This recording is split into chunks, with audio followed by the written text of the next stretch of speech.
Steve jobs, जिनके लिए कहा जाता था कि अगर वो मिट्टी को भी हाथ लगाए तो वो सोना बन जाए, जिन्होंने एक गैराज से शुरू करके अमेरिका की सबसे बड़ी टेक कंपनी एप्पल खड़ी कर दी, और जब उन्हें अपनी ही कंपनी से निकाल दिया गया तो उन्होंने कुछ ही समय में नेक्स्ट और पिक्सार जैसी 2 सफल कंपनीज बना दी, जबकि एप्पल उनके बिना कुछ ही सालों में डूबने की कगार पर पहुंच चुकी थी। जिसके बाद कंपनी के बोर्ड ऑफ डायरेक्टर्स ने गिड़गिड़ाते हुए उन्हें एप्पल में वापस बुलाया। यानी एप्पल की सफलता कोई किस्मत का खेल नहीं, बल्कि अमेरिकन बिजनेस मैग्नेट कहे जाने वाले मिस्टर स्टीव जॉब्स की मेहनत का नतीजा था। और सिर्फ बिजनेस में ही नहीं, बल्कि स्टीव ने अपनी जिंदगी में भी कई लड़ाइयां लड़ी, और कैंसर जैसी बीमारी जिसका उस दौर में कोई इलाज तक मौजूद नहीं था, उसका काफी लंबे समय तक सामना किया। मगर फिर 2011 में छोटी सी उम्र में उन्होंने इस दुनिया को अलविदा कह दिया। लेकिन अपने जीते जी उन्होंने दुनिया को ऐसी सीख दी जो आज तक करोड़ों लोगों की जिंदगी में विस्फोटक परिवर्तन ला चुका है, और लाखों लोग उनकी सीख को अपनाकर कामयाब हो चुके हैं। हम बात कर रहे हैं साल 2005 की, जब स्टीव जॉब्स को स्टैनफोर्ड यूनिवर्सिटी के कॉन्वेक्शन में बुलाया गया था। तब उन्होंने अपनी जिंदगी के 50 साल के अनुभव से मिली सबसे बड़ी लर्निंग्स को सिर्फ 15 मिनट में दुनिया के सामने रख दिया, जिसे सुनने की सलाह भारत के सबसे बड़े मोटिवेशनल स्पीकर संदीप माहेश्वरी भी देते हैं। लेकिन समस्या ये है कि ये स्पीच अंग्रेजी में है, और हम में से कई लोगों को ये स्पीच समझने में काफी दिक्कत होती है। इसलिए आज हम लेकर आए हैं स्टीव जॉब्स की स्टैनफोर्ड स्पीच का हिंदी ट्रांसलेशन, जिसमें उन्होंने अपने जीवन की सीख को 3 ऐसी कहानियों के जरिए पेश किया है जो आपकी जिंदगी को बदलकर रख देंगी। धन्यवाद। आज दुनिया के सबसे बेहतरीन विश्वविद्यालयों में से एक के दीक्षांत समारोह में शामिल होकर मैं खुद को बहुत सम्मानित महसूस कर रहा हूँ। मैं आपसे एक सच्चाई साझा करना चाहता हूँ कि मैं कभी किसी कॉलेज से ग्रेजुएट नहीं हुआ, और सच कहूँ तो आज पहली बार मैं किसी ग्रेजुएशन समारोह के इतने करीब खड़ा हूँ। आज मैं आपसे अपने जीवन की 3 कहानियां साझा करना चाहता हूँ, बस 3 कहानियां, इससे ज्यादा कुछ नहीं। मेरी पहली कहानी डॉट्स कनेक्ट करने के विषय में है। रीड कॉलेज में प्रवेश लेने से सिर्फ 6 महीने के अंदर ही मैंने पढ़ाई छोड़ दी, लेकिन उसके बाद भी लगभग 18 महीनों तक मैं किसी तरह वहां आता जाता रहा। अब सवाल यह है कि मैंने कॉलेज क्यों छोड़ा। दरअसल इसकी शुरुआत मेरे जन्म से पहले की है। मुझे जन्म देने वाली माता एक युवा अविवाहित ग्रेजुएट छात्रा थी, और वो मुझे किसी और को गोद देने का फैसला कर चुकी थी। लेकिन उनकी इच्छा थी कि मुझे कोई कॉलेज ग्रेजुएट ही अडॉप्ट करे। इस तरह सब कुछ तय हो चुका था, और मुझे एक वकील और उनकी पत्नी द्वारा गोद लिया जाना था। लेकिन अचानक उन्होंने अपना विचार बदल दिया और फैसला किया कि उन्हें एक लड़की चाहिए। इसलिए आधी रात को मेरे माता पिता, जो उस समय वेटिंग लिस्ट में थे, उन्हें कॉल करके बताया गया कि हमारे पास एक बेबी बॉय है, क्या आप उसे गोद लेना चाहेंगे? और उन्होंने तुरंत हाँ कर दी। बाद में मेरी जन्म देने वाली माता को पता चला कि मेरी गोद लेने वाली माँ कॉलेज से ग्रेजुएट नहीं है, और पिता तो हाई स्कूल भी पास नहीं है। इसलिए उन्होंने अंतिम एडॉप्शन पेपर्स पर साइन करने से मना कर दिया। लेकिन कुछ महीनों बाद जब मेरे होने वाले माता पिता ने मुझे कॉलेज भेजने का वादा किया, तब जाकर मेरी माँ मान गई। इस तरह मेरी जिंदगी की शुरुआत हुई, और 17 साल बाद मैं कॉलेज पहुंचा। लेकिन गलती से मैंने स्टैनफोर्ड जितना महंगा कॉलेज चुन लिया, और मेरे वर्किंग क्लास माता पिता की पूरी जमा पूंजी मेरी पढ़ाई में खर्च होने लगी। मगर 6 महीने बाद मुझे इस पढ़ाई की कोई खास इंपॉर्टेंस समझ नहीं आई।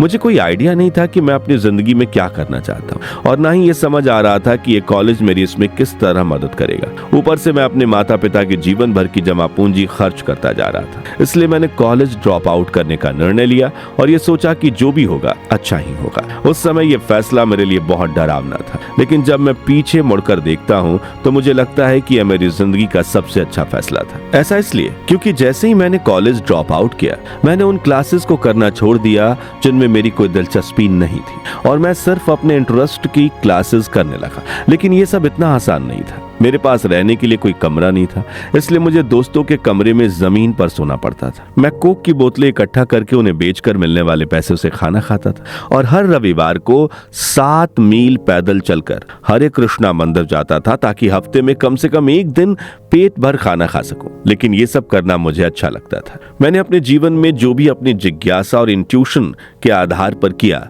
वह बाद में मेरे लिए अनमोल साबित हुआ। इसे मैं एक उदाहरण के जरिए समझाता हूँ। तो उस समय रीड कॉलेज देश की सबसे बेहतरीन जगहों में से एक था, जहाँ कैलीग्राफी सिखाई जाती थी। पूरे कॉलेज परिसर में हर पोस्टर, हर लेबल बेहद खूबसूरती से हाथों से कैलीग्राफ किया जाता था। क्योंकि मैं कॉलेज छोड़ चुका था, इसलिए मुझे सामान्य क्लासेस करने की कोई आवश्यकता नहीं थी। इसलिए मैंने तय किया कि मैं कैलीग्राफी की क्लास में जाऊंगा और इसे अच्छी तरह से सीखूंगा। मैंने सेरिफ और सैंस सेरिफ टाइपफेस के बारे में सीखा, अलग अलग अक्षरों के बीच स्पेसिंग को समझा और यह भी सीखा कि अच्छी टाइपोग्राफी को क्या चीज खूबसूरत बनाती है। यह सब इतना खूबसूरत और आर्टिस्टिक था कि इसे केवल विज्ञान के जरिए पूरी तरह समझा नहीं जा सकता था, और यह मुझे बहुत आकर्षित करता था। उस समय मेरे दिमाग में ऐसा विचार नहीं था कि मैं इन चीजों का इस्तेमाल कभी अपने जीवन में करूंगा। लेकिन 10 साल बाद जब हम पहला मैकिन्टोश कंप्यूटर बना रहे थे, तब मैंने इन सब चीजों को मैक के डिजाइन में शामिल कर दिया, और यही दुनिया का पहला ऐसा कंप्यूटर बना जिसमें इतनी खूबसूरत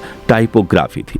सोचो कि अगर मैंने कॉलेज में कैलीग्राफी की वो क्लास नहीं ली होती, तो मैक में कभी मल्टीपल टाइपफेसेस या ब्यूटीफ्लाई डिजाइन फॉन्ट्स नहीं होते। और क्योंकि विंडोज ने मैक की कॉपी की, तो शायद आज किसी भी पर्सनल कंप्यूटर में ये सब नहीं होता। अगर मैंने कभी ड्रॉप आउट ही नहीं किया होता, तो मैं कभी कैलीग्राफी की वो क्लासेस नहीं कर पाता, और शायद पर्सनल कंप्यूटर में आज जो फंड्स हैं वो होते ही नहीं। जब मैं कॉलेज में था तो भविष्य में देखकर इन डॉट्स को कनेक्ट करना असंभव था, लेकिन 10 साल बाद जब मैं पीछे मुड़कर देखता हूँ तो सब कुछ बिल्कुल साफ नजर आता है। आप कभी भी भविष्य को देखकर डॉट्स कनेक्ट नहीं कर सकते, आप केवल पीछे देखकर ही अलग अलग बिंदुओं को जोड़ सकते हैं। इसलिए आपको विश्वास करना होगा कि अभी जो भी हो रहा है वो आगे चलकर किसी न किसी तरह आपके फ्यूचर से कनेक्ट हो जाएगा। आपको किसी न किसी चीज में विश्वास करना ही होगा, अपने गट्स पर, अपने भाग्य पर, अपने जीवन पर, अपने कर्म पर, या किसी और चीज पर, क्योंकि ये विश्वास ही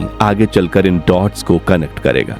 आपको अपने दिल की आवाज सुनने की हिम्मत देगा उस समय भी जब आप एक बिल्कुल अलग रास्ते पर चल रहे होंगे, और यही बात आपको दूसरों से अलग बनाएगी। मेरी दूसरी कहानी लव और लॉसेस के विषय पर है। मैं खुद को बहुत सौभाग्यशाली मानता हूँ, क्योंकि मुझे बहुत जल्दी यह पता चल गया था कि मैं क्या करना चाहता हूँ। वोज और मैंने अपने पिता के गैराज से एप्पल शुरू की, तब मैं 20 साल का था। हमने बहुत मेहनत की और 10 साल में एप्पल 2 लोगों से बढ़कर $2 मिलियन 4000 लोगों की कंपनी बन गई। हमने अभी 1 साल पहले हमारी बेहतरीन रचना मैकिन्टोश रिलीज की है, और मैं 30 का हो चुका था और मुझे कंपनी से निकाल दिया गया। अब आपके मन में यह सवाल जरूर आ रहा होगा कि कोई अपनी ही बनाई कंपनी से कैसे निकाला जा सकता है।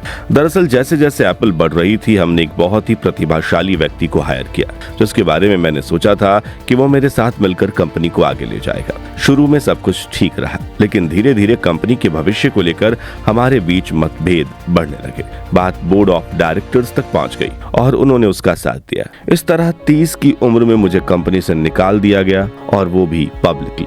जो मेरी पूरी जिंदगी का फोकस था वो अचानक खत्म हो गया, और ये मेरे लिए पूरी तरह से तोड़ देने वाला था। कई महीनों तक मुझे समझ ही नहीं आया कि मैं क्या करूं। मुझे लगा मैंने अपने से पहले ही पीढ़ी के महान उद्योगपतियों को नीचा दिखा दिया है। मैं डेविड पैकार्ड और बॉब नॉयसे से मिला और उन सब के लिए उनसे माफी मांगी। मैं एक बहुत बड़ा पब्लिक फेलियर बन चुका था, यहाँ तक कि मैं सिलिकॉन वैली छोड़कर कहीं दूर जाने के बारे में सोच रहा था। लेकिन धीरे धीरे मुझे एहसास हुआ कि मैं जो काम करता हूँ उससे मुझे अब भी उतना ही प्यार है। एप्पल में जो कुछ हुआ उसने मेरे अंदर के पैशन को बिल्कुल भी कम नहीं किया था। मुझे अस्वीकार कर दिया गया था, लेकिन फिर भी मैं अपने काम से प्यार करता था। इसलिए मैंने एक बार फिर से शुरुआत करने का फैसला किया। उस समय मैं इसे समझ नहीं पाया था, लेकिन आज मुझे लगता है कि एप्पल से निकाला जाना मेरे साथ होने वाली सबसे अच्छी चीज थी। सफल होने का बोझ अब बिगिनर होने के हल्केपन में बदल चुका था। मैं एक बार फिर से खुद को आजाद महसूस कर रहा था, और इसी आजादी ने मुझे मेरे जीवन के सबसे क्रिएटिव दौर में पहुंचा दिया।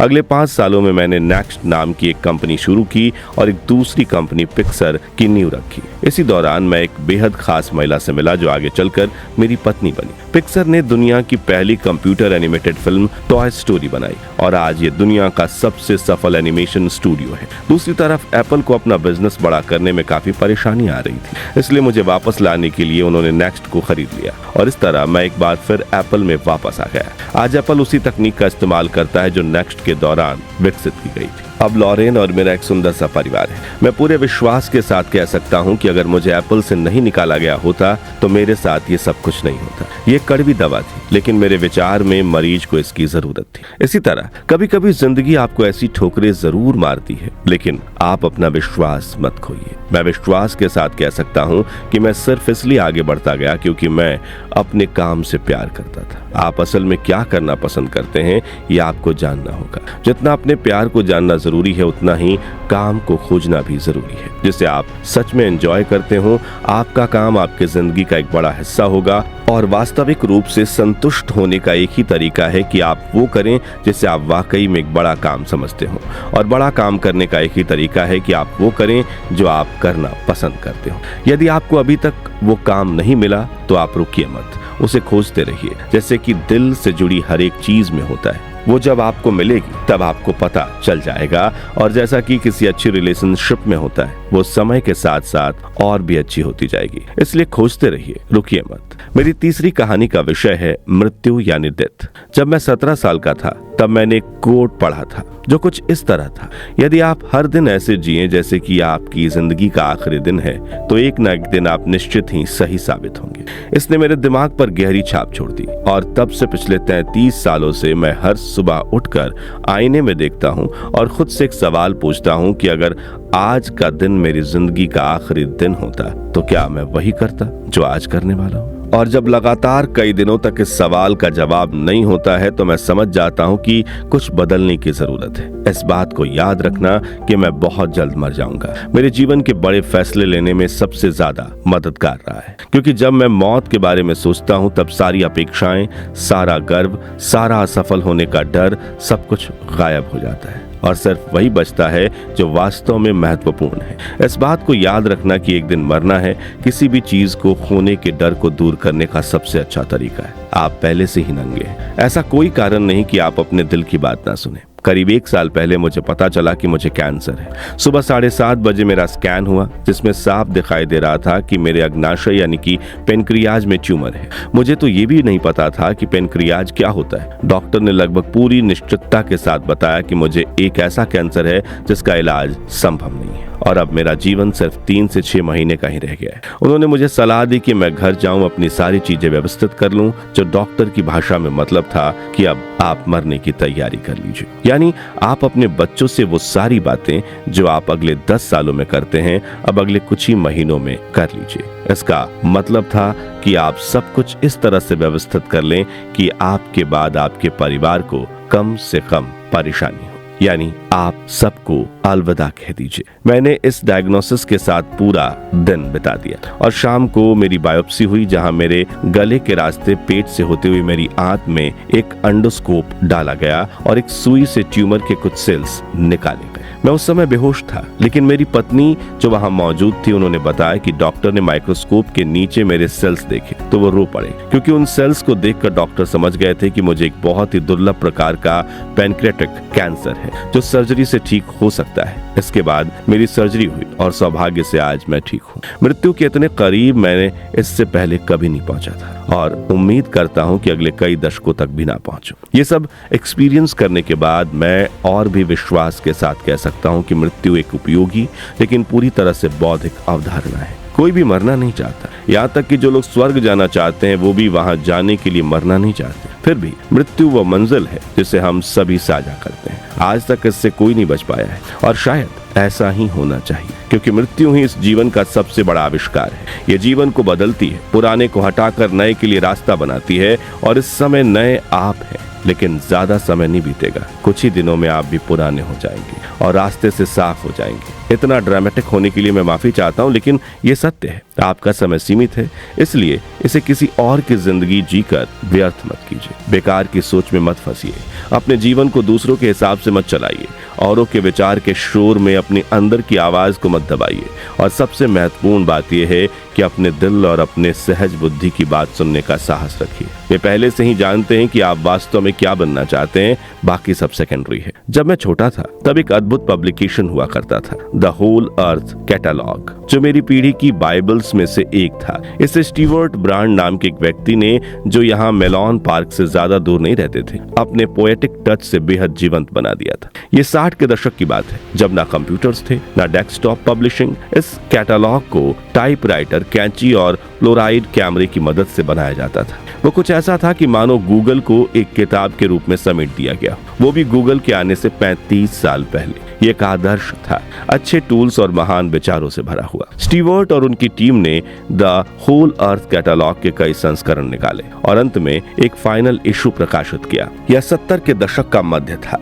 और तब मैं आपकी ही उम्र का था। उस अंतिम संस्करण के पीछे के कवर पर सुबह के समय किसी गांव की एक सड़क की तस्वीर थी, एक ऐसी सड़क जिस पर अगर आप रोमांचित हों तो शायद किसी से लिफ्ट मांगना चाहें। और उस तस्वीर के नीचे लिखा था, स्टे हंग्री स्टे फुलिश। यह उनका आखिरी संदेश था जब उन्होंने साइन ऑफ किया, स्टे हंग्री स्टे फुलिश। और मैंने अपने लिए हमेशा यही चाहा। और अब जब आप सभी यहाँ से ग्रेजुएट हो रहे हैं तो मैं भी आपके लिए यही कामना करता हूँ, स्टे हंग्री स्टे फुलिश। आप सभी को बहुत बहुत धन्यवाद। तो आज के लिए बस इतना ही। आपने स्टीव जॉब्स की इस स्टैनफोर्ड स्पीच से क्या सीखा? आपका सपना क्या है? और क्या आप उस सपने को हकीकत बनाने के लिए कड़ी मेहनत और संघर्ष करने को तैयार हैं? कमेंट्स में बताइए। अगर स्पीच ने आपकी भी आंखें खोल दी हो तो वीडियो को जितना हो सके लाइक और शेयर कीजिए और ऐसे ही दिल छू लेने वाले वीडियोस के लिए हमारे चैनल को सब्सक्राइब करके पास वाली घंटी जरूर बजा दीजिए। जय हिंद, जय भारत।